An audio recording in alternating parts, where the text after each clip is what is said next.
speak of you. I'm not quite sure why. There you are. You're mine too. Introduce our speaker for tonight, Edward Wachtman. So glad to have you here. So, Great, yes. I'm so excited to have Edward because the NERP, the whole feeling of NERPs goes way back to my, I guess, early adulthood, where my mom and Sue Ritchie took a NERP program at the Red Cross. And I'll never forget, I mean, the gist of it at my age, remembering that, was that she said that they both came home with a score that said, you might be better at organizing a wine party or a dinner party at your house rather than organizing NERPs. Anyway, it just made me laugh because it was so true. I'd say that was pretty apt. I think it was apt, and it was just beautifully honest. Anyway, Edward has lived on the island for 19 years, and he is currently on the board of the Hearth, which was formerly the BIAC, and a member of and former vice chair of the municipality's Community Economic Development Committee, and the lead coordinator of the NERP program. Does everybody here know what a NERP is? Do you know what it stands for? Yeah. Yeah. Well, let's hear it. We need to be interactive, otherwise you'll be dozing off, I know. Neighborhood emergency response person. Program. Right. It's a near burp. Near burp. And does everybody know who their closest NERP is? Like, have you ever been in touch with them in your neighborhood? Amanda, we have here on Highland Trail, I've had 3 different people tell me they are our NERP coordinator. Very nice. So yes. Wow. The more the better. Okay. Just Aren't you lucky? I live with mine. aren't you lucky? That does seem lucky. So NERP is a collaborative grassroots volunteer program to encourage emergency preparation and assist neighborhoods to support one another when outside help is unavailable. The NERP's premise is straightforward. In a major disaster such as an earthquake, severe weather event, wildfire, etc., the province and the municipality are unlikely to have the resources to come to our immediate aid. And I think we know that especially on Bowen. There'll be a bit of time. The first responders, like fire, ambulance, and police, who would normally provide help, will be dealing with seriously injured and critical infrastructure repair. The most immediate assistance will come from those around us, which will be our neighborhood NERPs. So they want to help to look after us, make sure that we're prepared. So in a past life, Edward and his wife, Sherry, who I know also very well from Community Foundation and also doing the other part of the ESS program, were the founders and principals of Storytellings Consulting, a research firm that uses stories and storytelling to understand the unconscious motivations for human behavior. Storytelling's clients included global organizations, Ford, TD Bank, Procter & Gamble, Boeing, and other Fortune 500 companies. It's quite impressive, isn't it? Yeah. Over the last 6 years, Storytellings has played key pro bono roles in many of our island communities' research efforts. The Bowen Branding Initiative, the Community Foundation's Vital Conversations, the Community Lands Workshop, and the Hearth's rebranding. When not engaged in volunteer work, Edward loves nothing more than hiking Bowen's wonderful trails with his dog Chester. I think maybe Edward's looking to be what it goes in the Bowfest parade, the person of the year. Yeah. I think you must be heading for that, Edward. So over to you. Okay. Thank you for the kind introduction and for having me here this evening. I wish we were doing this in person. Those of you who've seen me do any kind of presentations, I'm a walkabouter. So I can't sit quietly. I walk about, I point, I do things. But due to circumstances, Zoom will be just fine. So let us begin. I'll share the screen.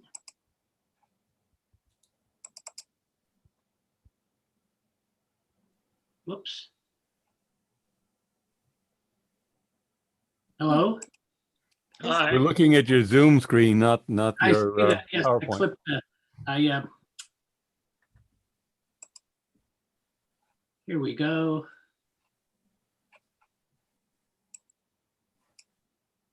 Whoops, hang on. I lost it. I'll be right back. Nice to know that other people sometimes have Zoom problems.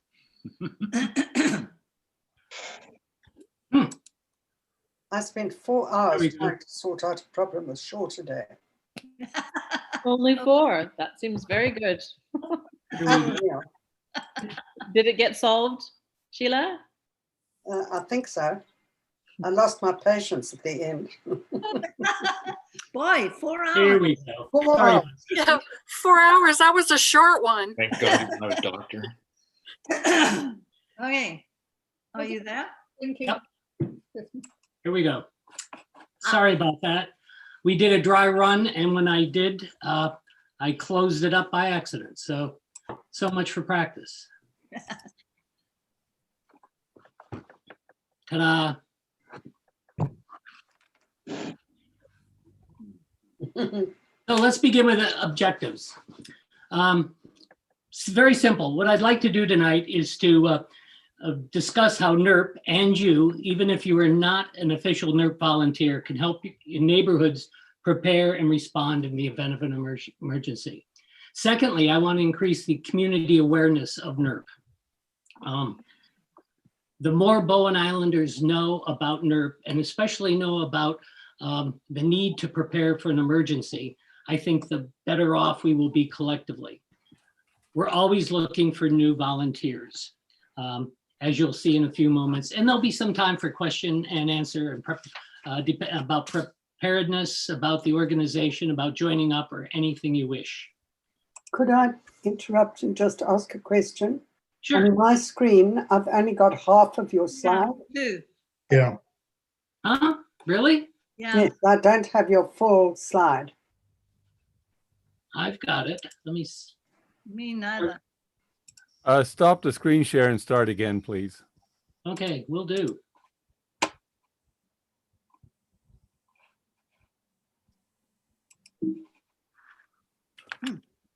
And that's off. Oh, that's That's right. it. Thank you. Okay, and I'm going to try again with the full screen. That was No, that's not working. Okay. Very good. We'll do it this way. Yeah, Yes, I that's think that's a fine. good idea. Okay. So Amanda already told us about the beginnings. How many of you can recall the winter of 1991? Oh, was- yes. It was a pretty serious winter. And Bowen in particular was hard hit with major storms. We suffered power outages, and for about 2 weeks, everyone had to rely on their own resources. Several households, it turned out, were isolated in no contact with anybody, none of their neighbors, and they actually had no alternative source of heat. Purportedly, one elderly woman ended up burning her books to keep her house warm. In response to this, a group of volunteers, and Sue Ritchie was one of them, I didn't know your mom was, Amanda, decided to put together a program to ensure that in the future, something like this would not happen. No one would be left to fend for themselves. They divided into various neighborhoods, went door to door, collect information about what people might need in the event of an emergency and how they might assist their neighbors who were in need. And over time, unfortunately, population growth, movement on and off the island, and the lack of any serious emergencies led to a disinterest in the program, and NERP faded away. Recent events, mostly the rash of wildfires in BC that we've had over the last 5 or 6 years, has caused a resurgence of interest in planning and organizing community emergency response. With this in mind, the NERP program has sort of risen like a phoenix from the ashes. Our NERP organization, it's a volunteer organization, as Amanda said, and we work under the auspices of the Muni's Emergency Program Executive Committee, which reports to Mayor and Council. Jen McGowan, hi Jen. And by the way, Jen can step in and correct me anytime tonight if she sees fit, or she can also add to what I'm saying. But Jen, Muni's Emergency Program Coordinator, NERP reports into her. along with several other volunteer emergency organizations. The Emergency Communications Group, who ensure that we maintain communication with the outside world in the event of emergency. Emergency Support Services, which most of you know about, and the AED program, which is pretty familiar for all of you. About NERP. At the moment, we have 78 NERP volunteers. And when we rebooted the program in 18 months ago, we decided to organize into zones. Currently, we have 11 zone coordinators overseeing 11 zones. The role of the coordinator is to oversee, obviously to coordinate, and to assist a number of NERP volunteers in a number of neighborhoods. Some of the zone coordinator responsibilities include ensuring that all the volunteers have the necessary information and resources, helping delineate the boundaries within their zone between neighborhoods to ensure that as many people in the zone are covered, as many households are covered. Coordinating and encouraging collaboration between the NERP volunteers in the zone, and assisting in recruiting NERP volunteers. We also have an 8-member core team that serves as an executive advisory committee, and their role is to work and helping set the direction of the organization and to develop and implement a long-term plan. We have a NERP auxiliary, and this is because when we were recruiting for new NERPs, a number of people said they would be interested, but they just didn't feel they had the time to be a full NERP volunteer. So we have implemented this new part of the organization, the auxiliary. Being a NERP auxiliary member, you can help in a number of very specific ways. One is assisting your local NERP volunteer in any tasks they might need. Second would be helping out there with very specific tasks. For example, delivering food and medicine to housebound islanders, neighbors, keeping in touch, socially distanced, of course, with neighbors who may be suffering from extended periods of self-isolation, and also being a champion for what we do, spreading the word, letting people know about the program, and especially about the importance of being prepared for any type of emergency. On your right, it's too bad we don't have can't do the full screen, is a map of our current NERP volunteers. If you squint, you'll notice that there are entire areas that are not heavily covered.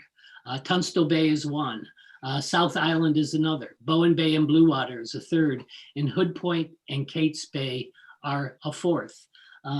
If any of you are interested in becoming a NERP, or if you know anybody who is, please let us know, because we need to get more volunteers in those areas. If you cannot become an official NERP volunteer,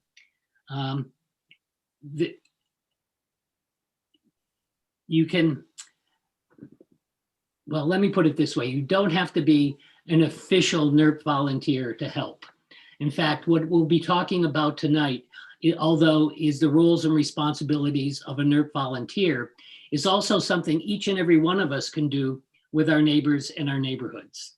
In fact, when in Bowen Bay and in Tunstall Bay, when we were working with neighbors during the pandemic, we had a lot more non-NERP volunteers working with us than we did have NERP volunteers. So everything we're talking about tonight are things that you can do even though you're not a NERP volunteer.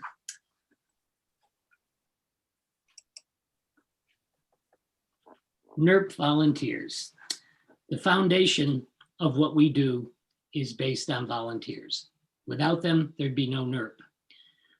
Basically, the basic responsibilities are being a role model of preparedness. And that means having your own households ready for any sort of an emergency. And then encouraging your neighbors to be fully prepared or prepared as well as possible in the event of an emergency. And then if an emergency should occur, to help coordinate the neighborhood response. We often are told that this seems to be a daunting task, and a lot of people are a little leery of taking on the responsibility. But it is important to keep in mind that we are volunteers. We are not first responders. And you will hear me reiterate this a number of times tonight. All we can ask of ourselves, all the community can ask of us, is that we do the very best we can, keeping in mind two very basic tenets. Some preparation is better than no preparation at all, and a limited response is better than no response at all.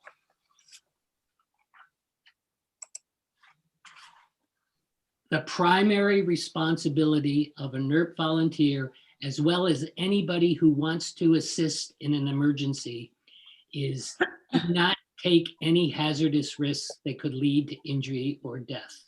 Safety is our #1 priority when conducting all activities.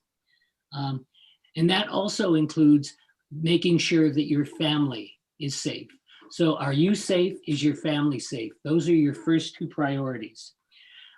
One of the things we want to be sure of is that in people's desire to help, they themselves do not become a liability, become an additional casualty, themselves in need of assistance.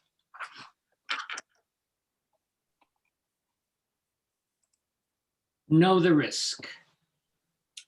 Evaluating risk at the community level is a requirement of the Provincial Emergency Program Act. In order to prepare for any possible emergency, we need to know what emergencies to prepare for. What specific emergencies should we be considering? The Muni commissioned this report, the Hazard, Risk, and Vulnerability Assessment, to address the following questions.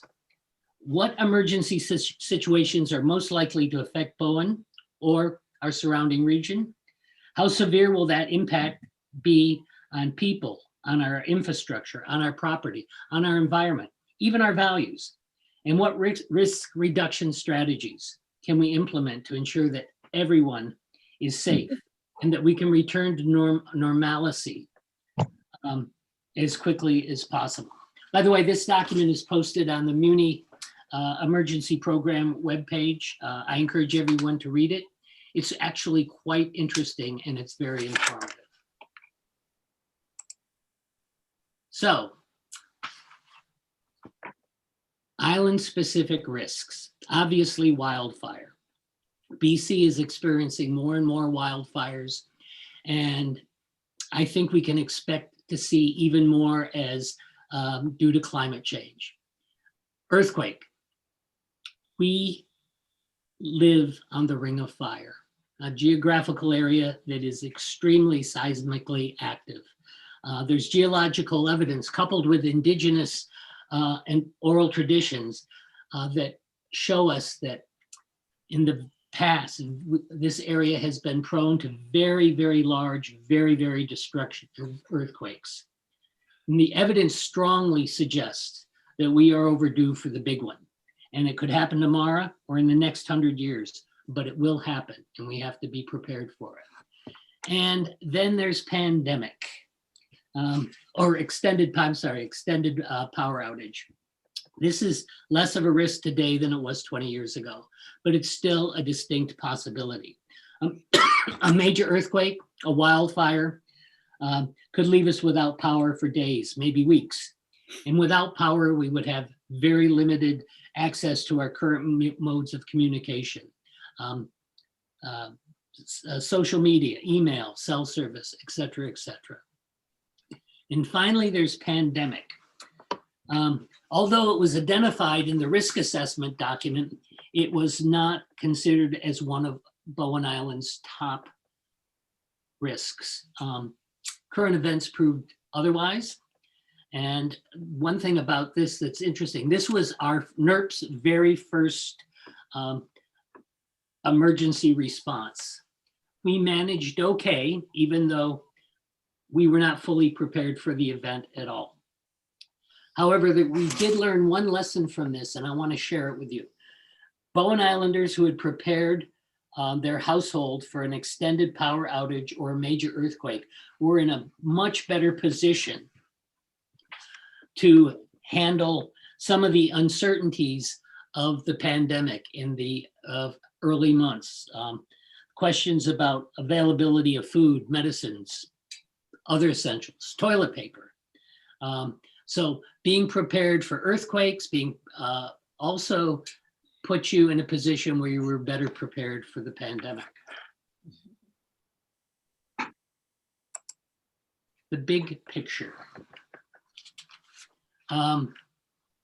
We'll discuss some of these in more detail in a moment. I want to stress preparation, preparation, preparation. It is the key to what NERP is doing. It is where we're focusing our efforts. The rationale is very simple. The best response is predicated on the best preparation. So what do we need to know? We need to know our neighbors and our neighborhoods. The neighborhood is the unit of what we call the unit of resilience. It is where we will look for immediate assistance in the event of an emergency. Be a source of accurate, up-to-date information. Again, the Muni's emergency program page is an excellent source for this information. Encourage all neighbors to be well prepared. They should have, each household should have an emergency kit with a minimum of 3 weeks supplies of food, water, medications, etc. Each family member should have their own grab and go bag. Each house should have a personal evacuation plan. What do we do? Where do we go in the event of an emergency? And this is very important. It's a small detail, but every family should have an off-island and preferably an out-of-province contact person. This person will serve as a communication center should family members become separated. Coordination. We need to be prepared to coordinate our neighbors and our neighborhood's response. We need to be able to understand all the intricacies of what we need to do at a given time, where to go, who to ask help for, where to go and help the folks who might be needing it. We need to be a point person for communication between our neighborhoods and the Emergency Operations Center, and we'll talk more about the EOC in a bit. But most importantly, the NERP, the responsibility of a NERP volunteer and anybody else who is going to be assisting in an emergency is simply this: be the calm voice in the midst of confusion.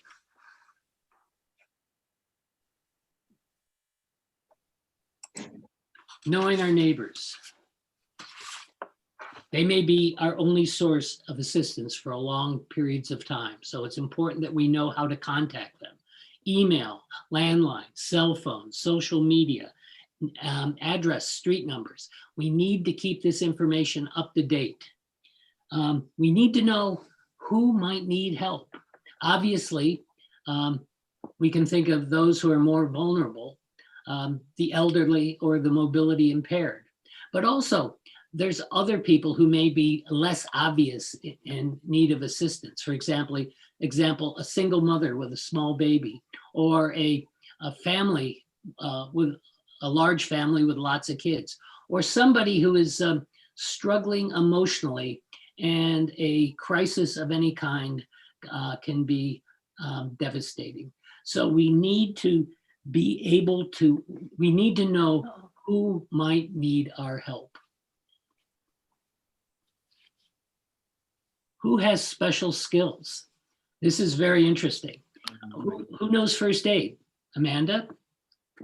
You're working very hard to make sure lots of people do. Who else has some medical training? Who can wield a chainsaw safely? Who knows plumbing? Who can help us stop a leak at a wellhead? Who can step in with childcare?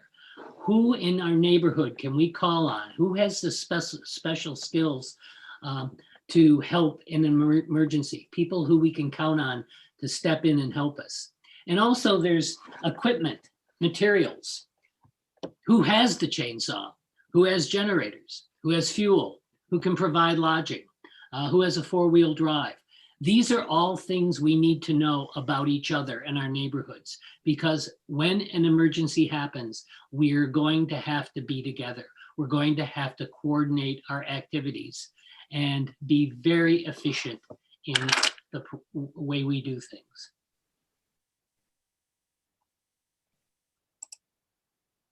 We need to know our neighborhoods. That's the physical locations of our neighborhoods. Every neighborhood is different, especially on Bowen. And acknowledging this, we need to be aware of hazardous areas, potential hazard areas in and around our neighborhoods. Some neighborhoods border on water, others are landlocked. Some are on steep-sided slopes. Some are intermixed with forests. Some are near major roadways. Others are on much more isolated roads and lanes. Each of these situations can pose a hazard or an additional challenge in the event of an emergency. It is important to consider these hazards in any preparation we're making for our neighborhood. Alternate sources of water.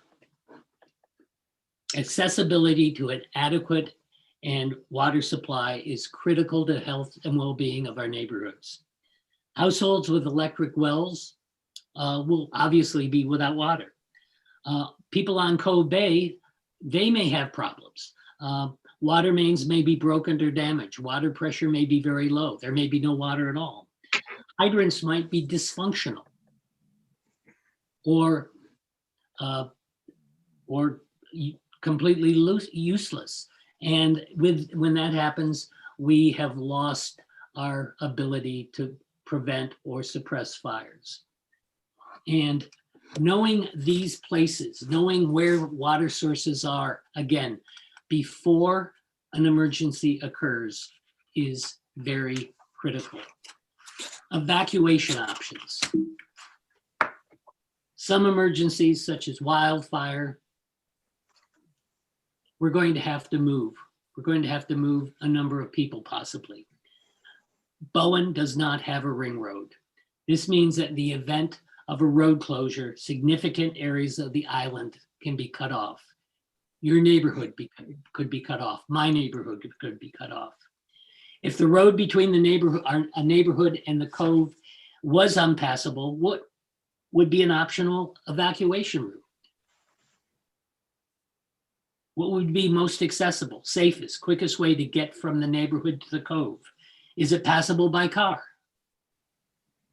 Or 4-wheel drive, or only by foot? We need to know these things. We need to know them intimately, actually.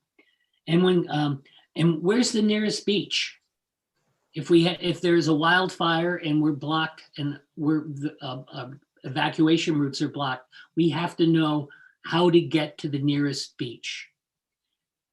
Is the route suitable for everyone, regardless of age? Older and younger people are going to have more difficulty than others. And how do you assist those people? Who's going to assist those people? These are things, again, that we have to keep considering. And finally, about the neighborhood is muster areas. Where can we go as a neighborhood to safely gather and organize ourselves after an emergency or in preparation for an evacuation? Again, how far away is it? Is it accessible for everyone? And an interesting notion that we've raised recently, how sheltered is it from the environment, from the elements? Communicate, coordinate, interact. These are three key verbs, and they are critical to neighborhood preparedness and response. And COVID has made these much more challenging. During COVID, NERP has disallowed any person-to-person contact. We are limited to emails, social media, phone, and when necessary, posting information in public places. That's pretty much our universe of communicating, coordinating, interacting. After COVID, hopefully we can return to the more traditional ways of communicating, coordinating, and interacting. For example, neighborhood gatherings, potlucks, summer picnics, parties. These are all excellent venues to discuss informally how neighbors can help each other. Again, who might need assistance, who can provide assistance, what equipment do we have available, et cetera, et cetera, et cetera. Going door to door, introducing oneself, sharing information, handing out emergency information, letting people know that you're available, letting people know who you are. We were planning on doing that right after our February 29th all NERP meeting, and we were never able to do it because of COVID. And finally, coordinate with not only within your neighborhood, but with adjacent neighborhoods. How can you share resources with not just within your neighborhood, but with adjacent neighborhoods? Again, all of this is in thinking, is the forward thinking we need to be prepared for an emergency. By the way, communicating, coordinating, and interacting are ongoing tasks. And one of the challenges of emergency preparation, and one of the challenges NERP faced in the past, and it's going to face again, is that major emergencies are thankfully rare. So it is easy to become complacent. It is easy to let our guard down. And we know from previous iterations of NERP, this is one thing we have to keep in the forefront of our mind. We have to keep people constantly aware that we do live in a risky area.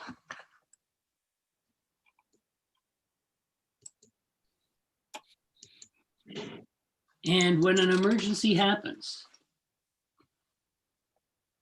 how do we respond? Hopefully our preparation will make our response more effective. As I said earlier, a successful response can be predicated on successful, effective preparation. But the very, very first thing is to remain calm. If necessary, take some time to collect thoughts before proceeding. Maybe you sit and take those deep breaths that the Colonel suggested. But calm, and being calm and presenting the demeanor of calm is very critical. Remember, we are that calm voice in the midst of confusion. Our fear and our stress will be picked up by other people. So very first thing, remain calm. The second, do a self-assessment. Am I injured? How's my head? How am I emotionally? Am I in emotional shock? Am I in physical shock? How is my family? Is everyone accounted for?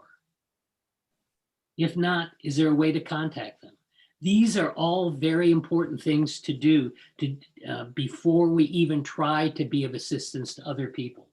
We will be much more effective if we ourselves feel somewhat safe and secure, and if we know our families are safe. We talked a bit earlier, we mentioned the Emergency Operations Center. One of the things in responding to an emergency is establishing communications with the Emergency Operations Center, or the EOC. It is the EOC that is the control center for all of Bowen response. They hopefully will have communication with various parts of the island. They will be able to funnel information to other parts of the island. So it's very, very important that we stay in touch. If cell phone service is disrupted or landline disrupted, we may have to rely on other forms of communication. We've laughed about this sometimes, but runners or people on bicycles, walkie-talkies, although that kind of communication is not very effective on Bowen because of our terrain. We need to be able to stay in touch with the EOC because they may be processing time-sensitive information, evacuation orders, shelter-in-place orders, and may be issued at any time, and we need to be able to respond every time and respond in a timely manner, excuse me. Check on our neighbors. We should already know by now who would need help and who can provide help. Check on the people who need help first. Are they okay? What additional help might they be needing? Again, it is critical to present a calm demeanor.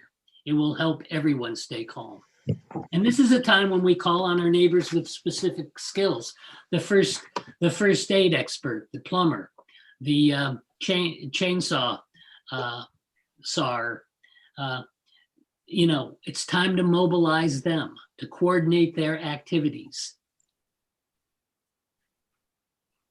Depending on the severity of the situation, houses and other structures may damage and pose a safety risk. So this may be a time to announce a neighborhood movement, a neighborhood evacuation to a predetermined muster site.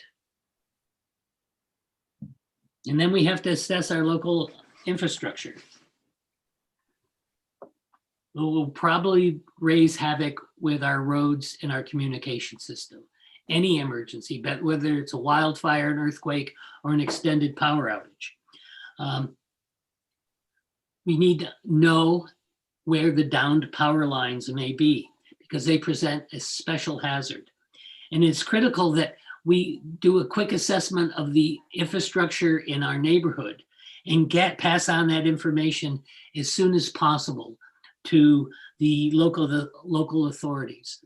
So it's sort of take a look at the damage. It's a damage assessment and act accordingly. Because impassable roads may not just affect our evacuation from our neighborhoods, but they may affect evacuation from other neighborhoods also. And finally, and this is very important, being a source of accurate and authoritative information. Any serious event can potentially trigger to panic, and it certainly can trigger misinformation. Multiple rumors can proliferate, speculation can abound. None of this is beneficial to a successful response effort. Sources of accurate information, the Bowen Island Emergency Information System. I hope everybody is signed up for that. If you take one thing away from this few minutes we've shared together tonight, it is that every phone in every household should be registered with the Bowen Island notification system. And when I say every phone, that includes kids, especially kids. So make sure you are registered. You'll be receiving communications from the EOC, hopefully. And other NERP volunteers in other neighborhoods can become valuable sources of information also.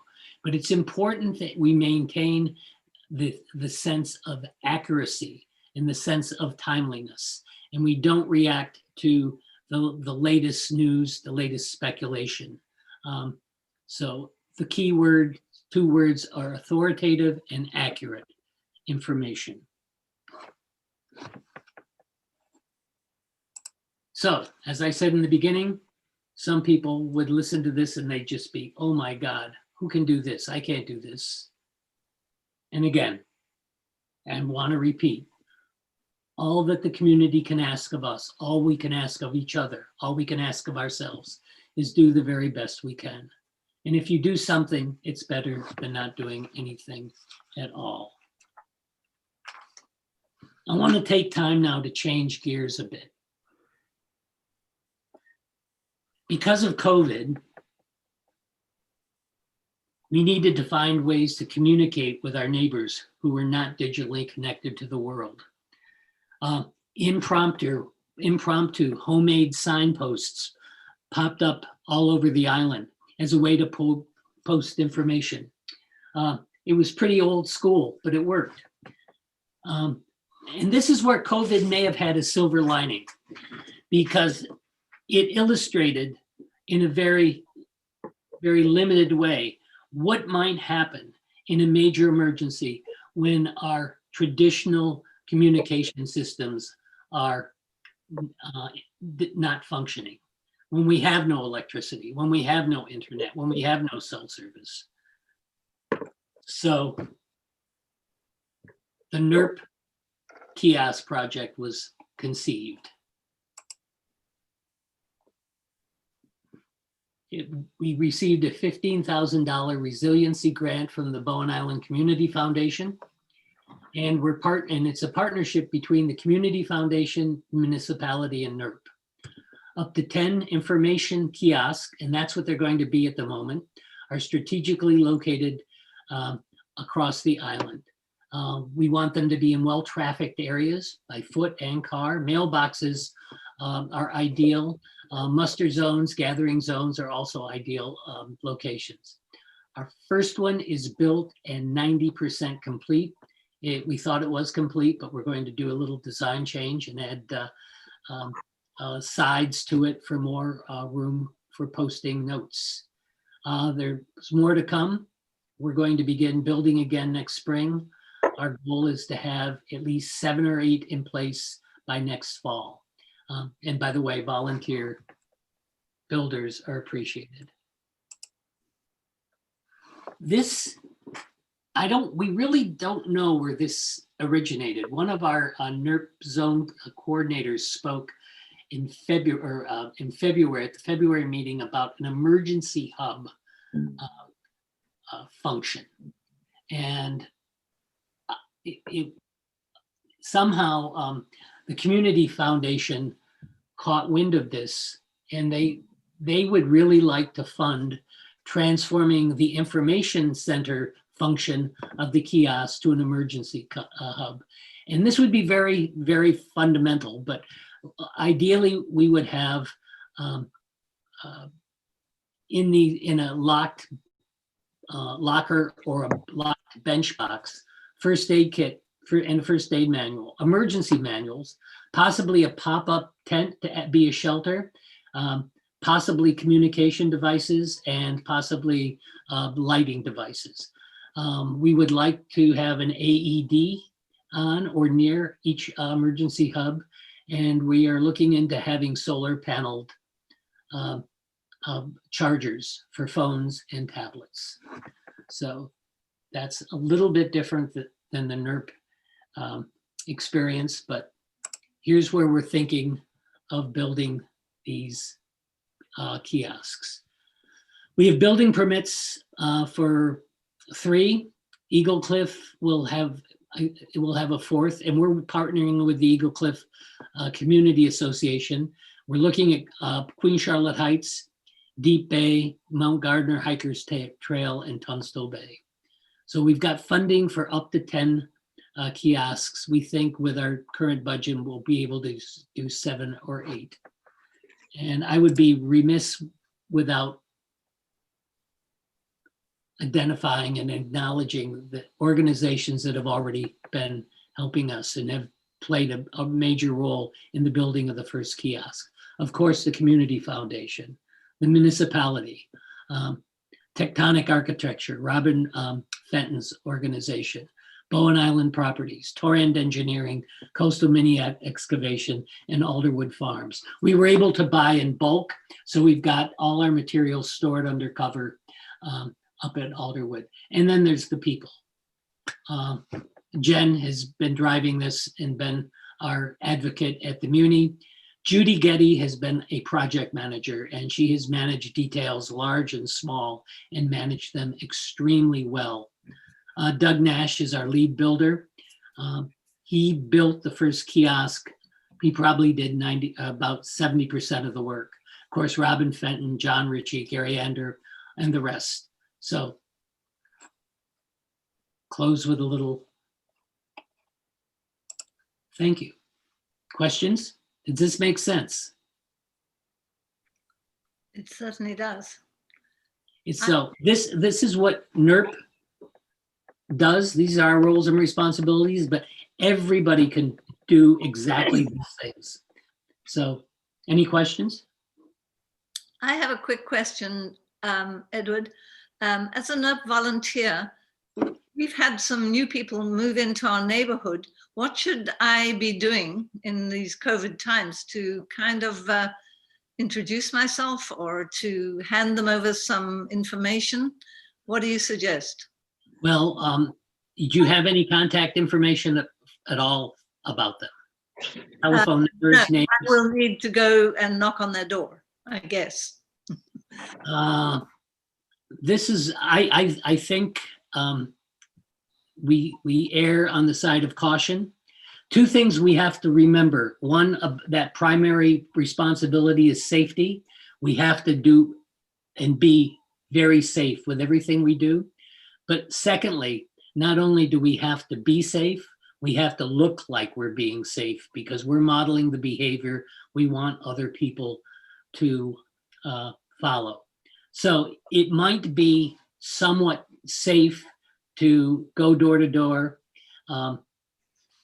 hand out materials, socially distanced, masked and shielded and things like that. But that may not be the behavior we want to model.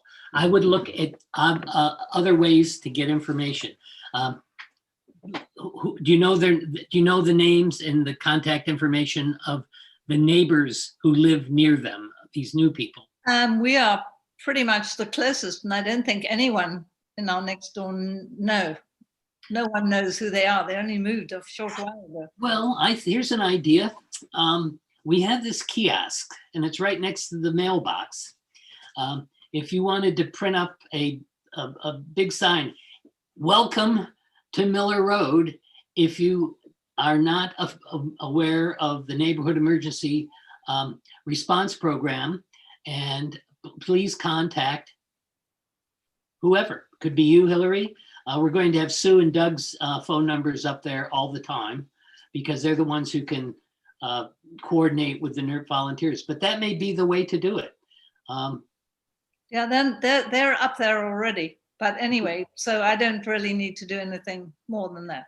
Send a letter, like the kiosks, we've kind of had to go old school in how we communicate with people when we don't have their email address or their phone number. A letter, you can see their address from outside, put a little stamp on it and say, hey, I'm your new NERP. This is my phone number. Please give me a call. Like, welcome to the neighborhood.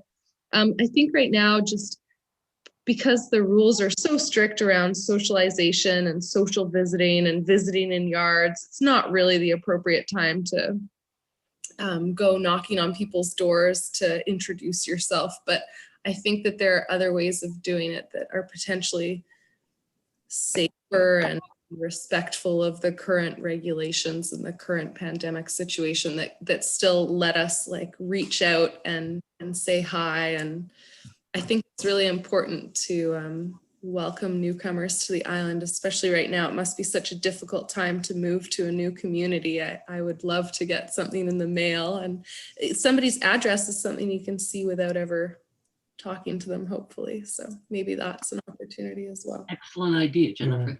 Yeah. And another alternative might be if there was a house sale involved, try and get an indirect contact via the realtor.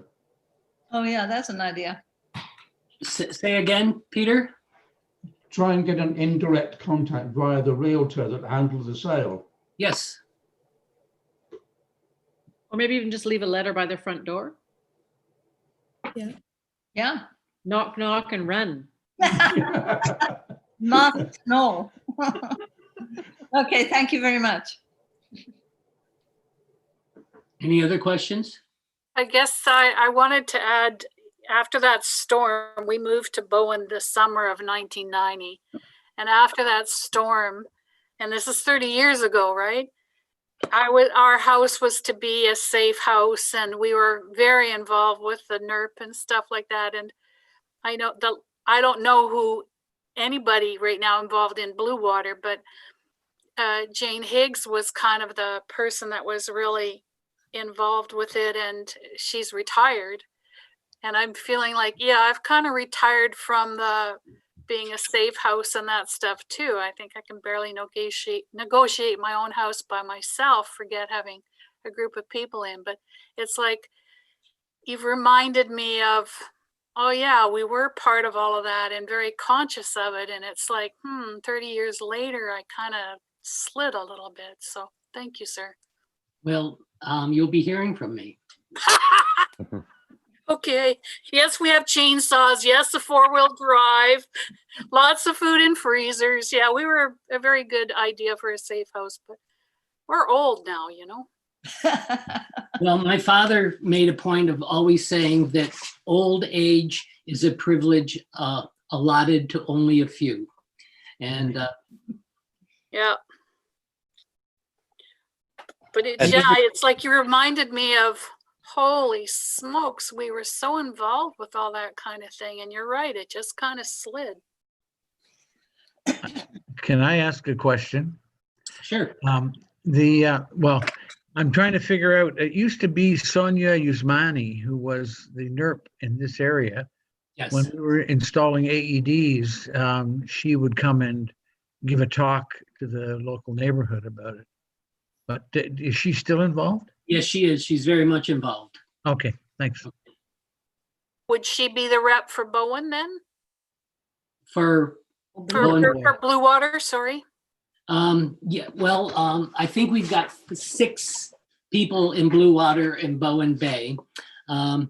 We need more because it's geographically dispersed and there are a lot of homes out there. Yeah. So, if that's why I'm going to be calling you. Okay. And the other thing, and again, we've talked about this whole thing, doing what you can. The zone that I'm in, Doug Nash's zone, right before the restrictions came out, did a door-to-door, socially distanced canvassing of the neighborhood. They were masked, they wore gloves, they made a point of very obvious point of washing their hands before and after, to, again, to model the behavior. And, they were, well, your mom, Jennifer Julia, was part of that. Very, very involved. But not everybody does it that way. Some people are comfortable only dealing with 6 or 7 neighbors. And then in other places, we've got NERP volunteers who are working with 24 of their neighbors. So again, it's up to you. It's very much up to the individual NERP volunteer how much they're willing to take on. And as I said, I'd rather have someone willing to take on 4 households, and rather than have those 4 households uncovered. Edward, could you stop the screen share and let's see you? Oh, sure. Thank you. Where am I? There. Any other questions for Edward? We have some more items on the agenda, so maybe we should close off by thanking Edward hugely for all this information. I hope it was helpful. I think, yeah, I'll finish by thanking Edward, if that's okay. I'm grateful, Edward, that you stepped forward and wanted to contribute something and thought this would be a good fit. Just in case anyone wasn't aware, it's all completely volunteer driven from the ground up to Edward. And I think there's a lot of synergy between the NERPs and the Rotary Club in terms of the service to community and the emergency hubs and the AEDs. And there's a lot of opportunities for collaboration and working together. So I'm glad that the two groups are becoming more aware of each other. And I think a lot of you are already, part of both anyway, but I'm grateful, Edward, the island is more prepared because of you. So thank you for taking on what has proven to be a massive undertaking. Yeah. All of his volunteers and this huge kiosk project, and you've really just run with it. So very lucky to have you. Thank Very you. much. Thank you. Thank you, sir. I have a little add-on for the next person who signs up to be a NERP. I've got a fundamental first aid kit. Oh, right. Come on, Damien. Are you there? You awake? Damien, who else have we got? Somebody? We have one already. Oh, Damien? Who's going to be the next NERP? Come on. I don't see any hands. What was the word for the assistant one? Not the Auxiliary. Hillary. auxiliary. There we Auxiliary. go. It's an awesome NERP. Going once. I actually think I want to send an email out. We have the Facebook Blue Water Neighbors, and maybe we need to remind everybody that we kind of need a NERP and stuff in this area, right? You know Rob Duffy, right? Yeah. He's the zone coordinator. So I would reach out to him and get some synergy between the two of you on that. He's just befriended my husband because they see each other up in the bush a lot picking mushrooms. So yeah, he's a good guy. He is, yes. Oh. That might be one of our emergencies then. Yeah, we could feed everybody chanterelles, but they have to pick it themselves. Richard will point in the right direction. Well, thank you so much, Edward. We are really grateful, and we will keep in touch. No Sorry about the kerfuffle with the PowerPoint.